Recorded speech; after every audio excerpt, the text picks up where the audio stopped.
संपर्क साधावा.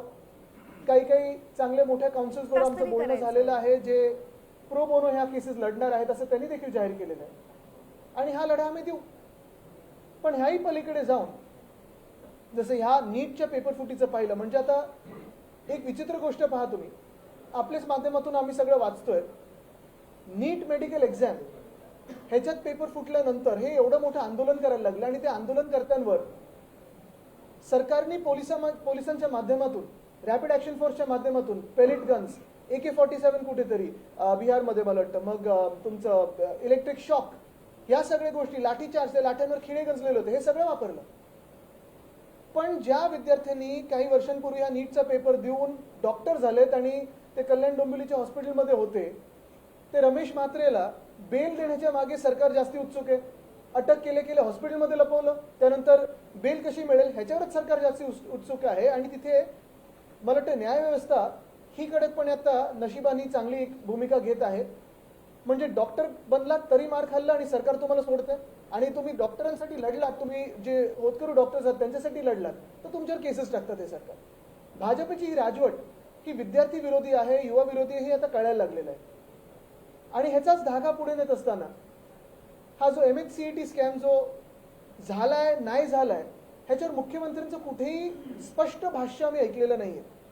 नांदेडमधली 2 मुलं आहेत, भाऊ बहीण आहेत मला वाटतं, त्यांचे 12वीतले मार्क बघा आणि मग तुम्ही आत्ता त्यांचं CETचं बघा.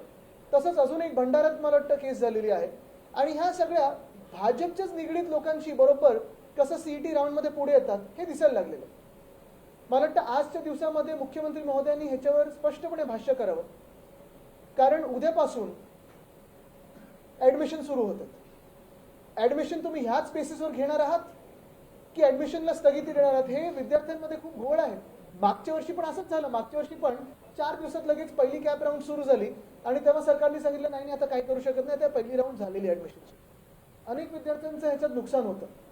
आणि कुठे ना कुठेतरी मला वाटतं सरकारने, जसं आता परवाकडे मी बघितलं, कालच बघितलं, पंजाबबद्दल जेव्हा प्रश्न विचारला गेला तेव्हा अरविंद केजरीवाल यांनी स्पष्टपणे सांगितलं काय झालं, जबाबदारी स्वतःवर घेतली आणि काय त्यांनी पावलं उचलली सांगितली. तसं आमच्या मुख्यमंत्र्यांनी सांगावं, कारण लाठीचार्ज कोणी करायला लावला हेही कोणाला माहिती नाही. दिल्लीतून आदेश आले की इकडच्या गृहमंत्र्यांनी आदेश दिले हे देखील सांगावं. दुसरं म्हणजे अनेक केसेस आम्ही पाहतो, एक नागपूरमधली ती आमची युवती सेनेची अपूर्व, तिला कसं फरफटत नेलं, पुरुष पोलीस कशी अवतीभोवती होते जेव्हा तिला शुद्धी आली कारण तिला चक्कर आलेली जेव्हा हे मारहाण झाली तेव्हा. त्यानंतर इथे पण एक काल केस बघितली, एका महिलेचं रिब बोन फ्रॅक्चर झालेलं आहे. ह्या केसेस तर आम्ही परस्यू करणारच आहोत, कारण एवढा बेशुमार लाठीचार्ज करण्याचा किंवा असं कोणी हाताळण्याचा कोणालाही अधिकार दिलेला नाहीये. तिसरी गोष्ट ह्याच आंदोलनातली म्हणजे अनेक जे रील्स बनले, हे रील्स आता सरकार नोटिसा पाठवून काढण्याचा प्रयत्न करत आहे. कोणाला घाबरतंय सरकार? विद्यार्थ्यांना घाबरतं? एवढी भीती तुमच्या मनामध्ये